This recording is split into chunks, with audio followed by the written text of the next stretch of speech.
Welcome to the 3 Life Lessons podcast, where I, Rob Hubbard, talk to renowned figures from learning and development to uncover the secrets to their success and find out what makes them tick. Remember to like, subscribe and follow to ensure that you never miss an episode. So, Joan, it's wonderful to have you here. So, Joan, I think it's fair to say you learned a fair amount of your craft at the BBC.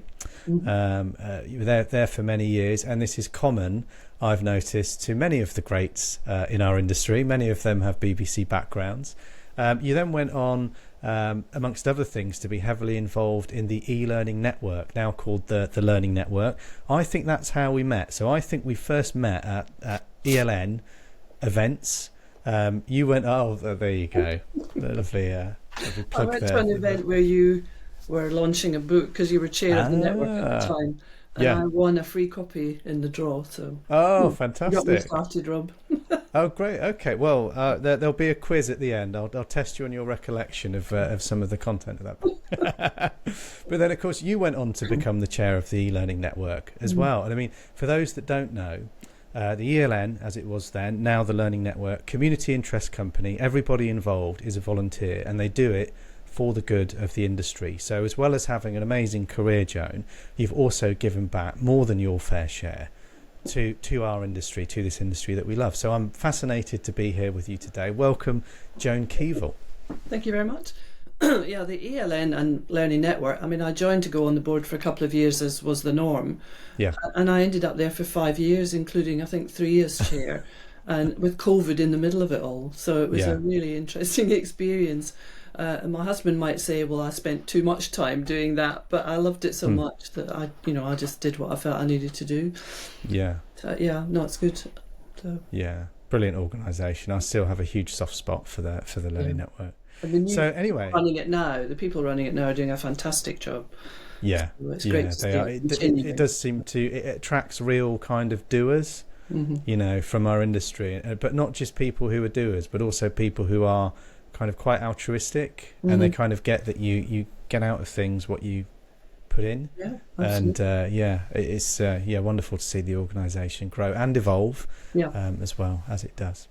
So anyway, we're not here to talk about the Learning Network, Joan. We're here to talk about you, although maybe that will crop up as part of it. Who knows? Mm-hmm. So first of all, can you tell us what's your role now, what you're doing, and what's been your path to get there?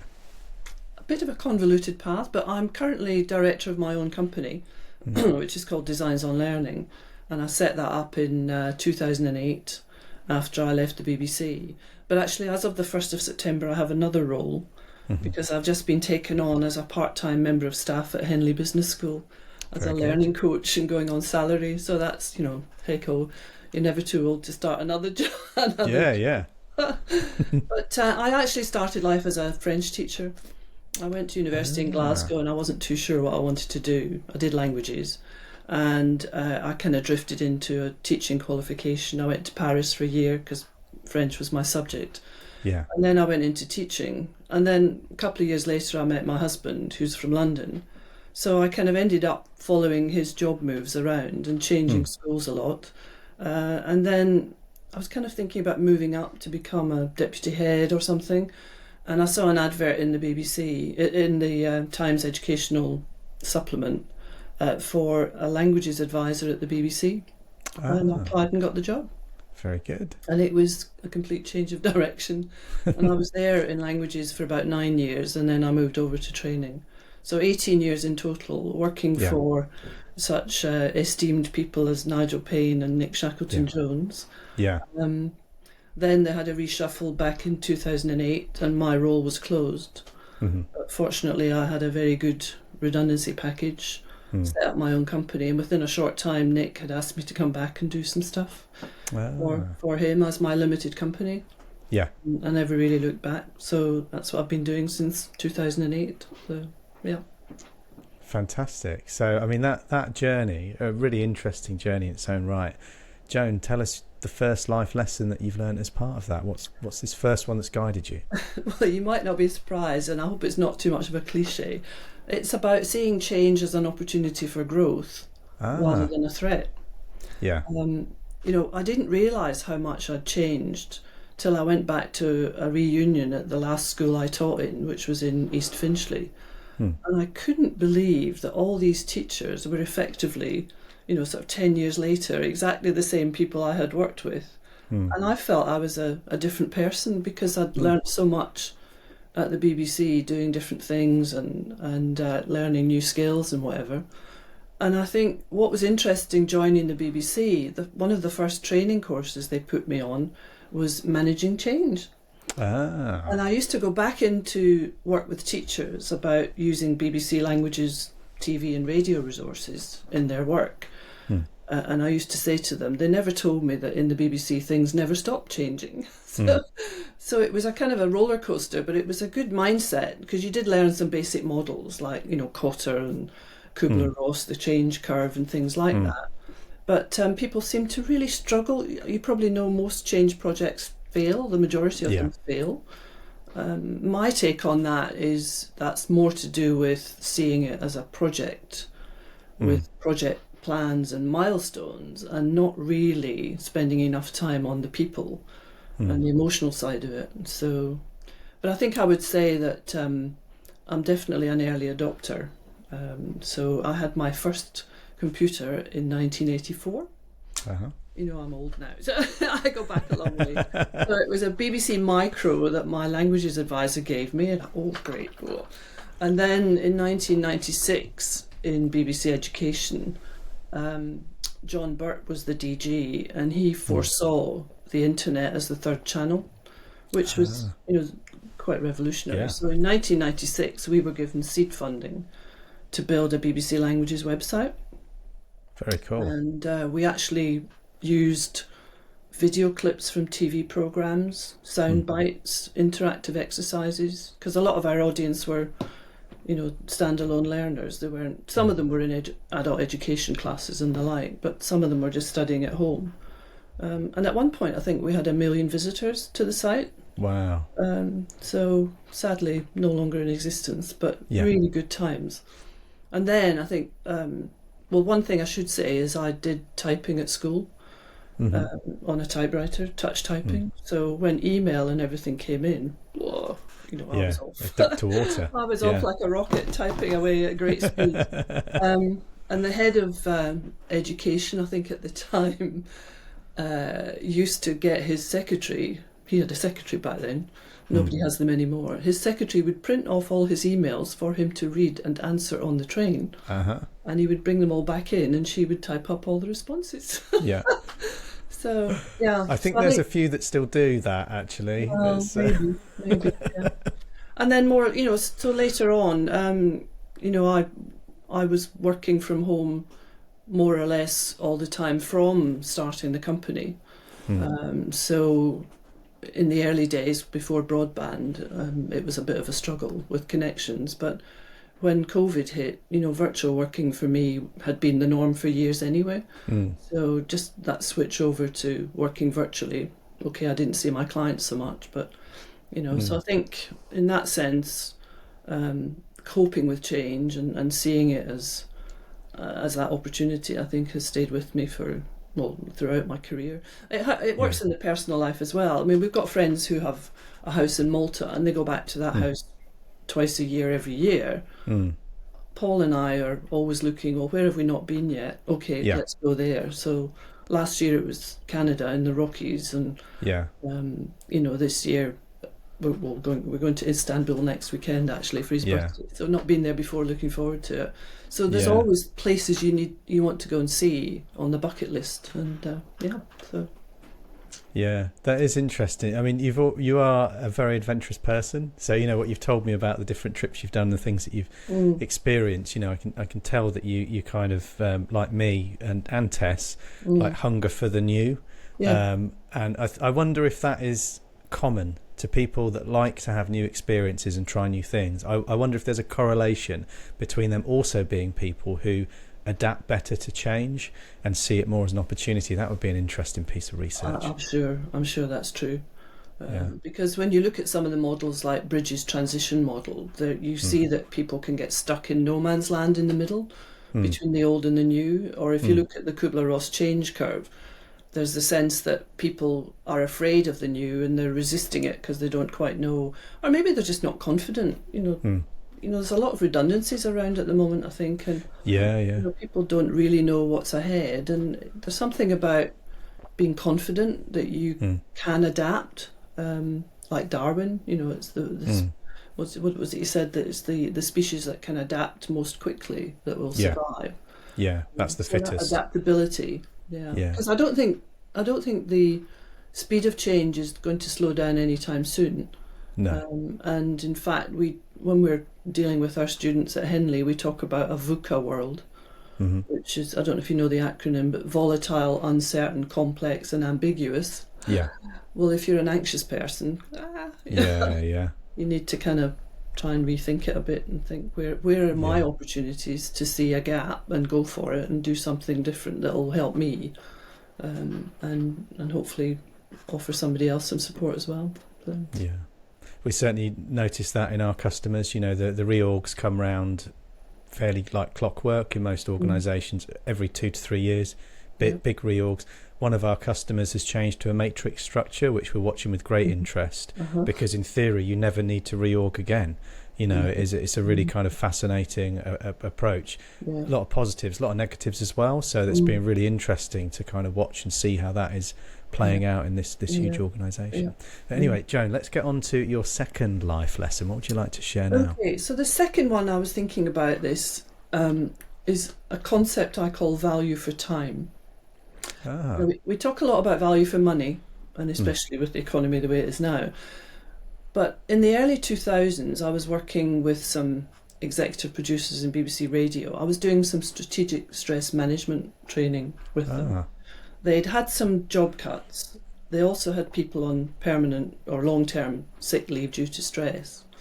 So my question to them was, well, how long does it take somebody to complete a piece of work for you? And they didn't really know. They said, well, it depends who you ask. So, suffice to say, they left that workshop thinking they might have to go back and do a time and motion study. And it struck me then that it's so important, I feel, to recognise what you're spending your time on and what value you're getting for that time. It's even more important when you run your own business, because you'll know this. A customer says, can you do this for me? Well, you need to know how long is that going to take. Yeah. But in an environment where maybe resources are being cut or people are being restructured or whatever, I think it impacts on productivity as well, because do you know exactly what demands you're making of people, how able they are to deliver on that? How much time are you going to ask them to spend on it? How much time do they think it's going to take? What kind of product are they going to deliver for you? Is it going to be good enough? And if you have more tasks than you have resources, which is also quite common, is there anything you can just stop doing altogether? Yeah. Or is there anything you can do smarter or faster, maybe even, dare I say, to a lower quality? Because you can't keep asking more and more of a team of people. Yeah. Because that is a recipe for stress. Yeah. So value for time, you get better the more you work for yourself. You get better at anticipating how much time you need to put into something to get a value product out at the end of it. And it works on a personal level. You probably saw my garden out the window. Yes, it's beautiful, yeah. I can spend half an hour to an hour just deadheading my flowers and things.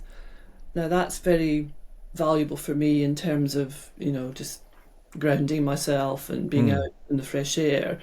There's an added bonus, which is if you keep deadheading flowers, they will keep flowering. If you don't do that, they just go to seed and then they stop and die. So, yeah. I'm interested to know what you think of the concept. It reminds me of, like, we do an awful lot of prioritisation. So I jealously guard my time.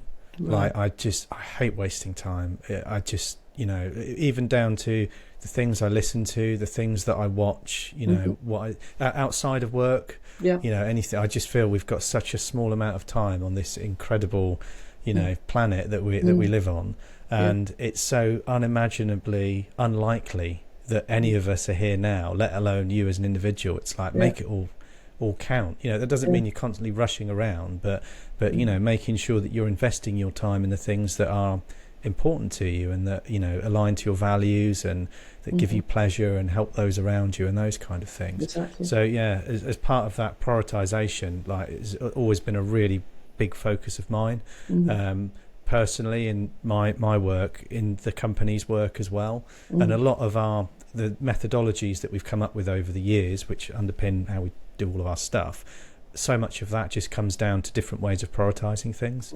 So that seems to absolutely chimes with me. Good. Very good. So our third life lesson, what would you like to share, Joan? So the third one is, I guess, never underestimate the power of a really good question. So where does that come from?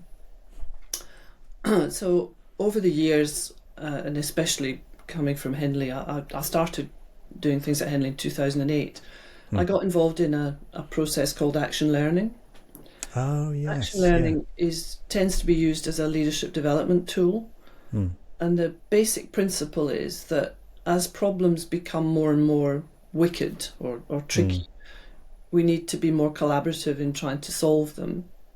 And the way to do that is to work with a group of people, like a peer group, and ask each other really good questions. And how does that work? Well, the person with a problem describes it, and then the rest of the group has to think of questions that will try and trigger them to view the problem in a different way, from a different perspective, or understand some of their ongoing biases or assumptions, and actually, to be able to ask a really good question, you also have to be listening well, not making your own assumptions about how to solve that problem for them. And what we tend, and I find this with, I coach senior leader apprentices at Henley when they're doing their apprenticeships in different topic areas, but when these managers come in and these leaders come in, without fail, they're all very, very busy. Often they're firefighting, head down. So they might have a queue of people at the door asking for help because they've got problems. And the default actually is, let me be helpful and give them a solution and send them packing. So when I run introductory workshops on action learning, I say, you're not allowed to solutionize. You're not allowed to give solutions to people because it's much more powerful if they come up with these ideas themselves. They'll take more responsibility and they'll believe that it'll work more because they've kind of looked at it from a different angle. And you actually see the light bulbs going on. I ran a workshop on Tuesday with a new group. It was their first day at Henley on this 18-month program, and at the end of it, one lady said, I hear what you say, because I say to them, try it out at work. When you've got that queue of people at the door, instead of saying, well, why don't you do X, Y, Z, try saying, well, what do you think might work? Or what have you thought of already? These kind of questions, because I think you might find that people do have, ideas in their head, but they maybe just haven't thought them through, or they don't feel confident, or they're seeking permission. And then this lady said, I see where you're coming from, because I think I'm stymieing their growth. If I keep telling them what to do and sending them away, then they're not learning and growing for themselves by learning new things and doing new things. So I was quite chuffed when she came up with that. And another lady said, I learned a lot about myself today, because I'm quite good at asking quite good questions. I ask questions like, if I gave you a magic wand, what would you wish for? Or, I use that. I love the magic wand question. Or what's the worst thing that could happen? Or what if you do nothing? And then we often get into the realms of, how do you feel about this? Because people don't always acknowledge how much pain something is causing them. And this lady said she learned a lot about herself, because I think the question I asked her was, what did she think the people in her team would say about what she was trying to get them to achieve? And I think what struck her was that she'd been so focused on her own vision of what they should all be doing, she hadn't really checked with them to get their perspective. So I think it works really well when you're in a meeting with a client as well, when you're sort of doing a needs analysis or something. Yeah. And you'll know this from judging as well. I like to ask questions like, what makes you think training is the solution here? Or what does the perfect world look like? What would you say are your success criteria? How would you know if you've done something that it's actually worked? So that's the big impact question that we all struggle with. And I think sometimes you can really get SMEs to sort of stop and think a bit, because I think sometimes they come in with loads of assumptions and things they kind of take for granted about maybe their audience, etc., etc. So that one really is about asking great questions and watching the light bulb moments come on as people think about things differently. Yeah, it's a great way to grow a team, isn't it? I mean, you can totally understand where the behaviour comes from. Usually people who are senior managers, they're there because they're really good at solving problems. They're good at coming up with solutions. But if they're always the solutions person, you put a huge amount of, stress and pressure onto them. And you also, you take that learning opportunity away from the team. So I can see just how powerful that would be. And I know how much you enjoy doing that. You've spoken to me before about how much you enjoy that whole kind of process. So it's fantastic to see you back there. Yeah. So but that's it really. I think I mean, what I should say on the action learning process is that you don't just ask questions, you have to actually follow it through. But a key element of that is reflection, and I'm very keen to emphasise the power of reflection in learning, because people can do things and make a mistake, but if they don't reflect on what went wrong, then they're quite likely to just keep making the same mistake over and over again. But if they reflect and think, well, actually, could I have done that differently? And then if they commit to some action, they can then take that action away and try it out and see what impact that has.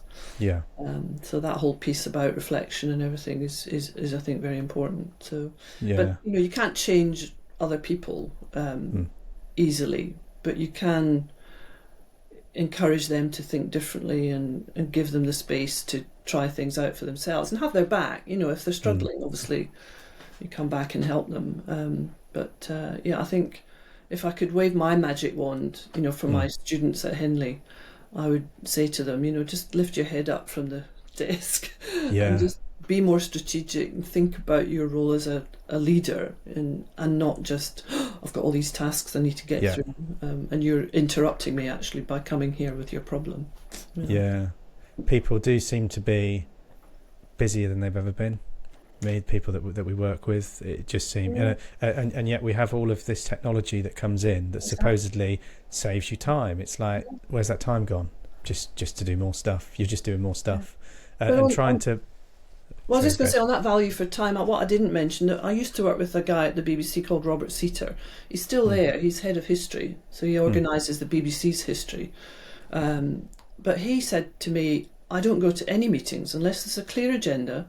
And we need to come up with actions that people are accountable for. And if that's not happening, I'm not going. I thought, that's a good idea. And then you go to meetings and you think, no, why are we here exactly?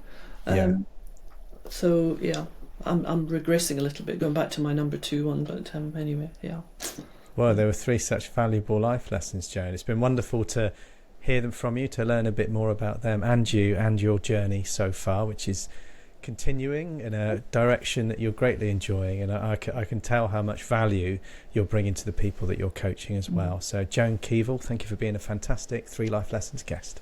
Thanks very much, Rob.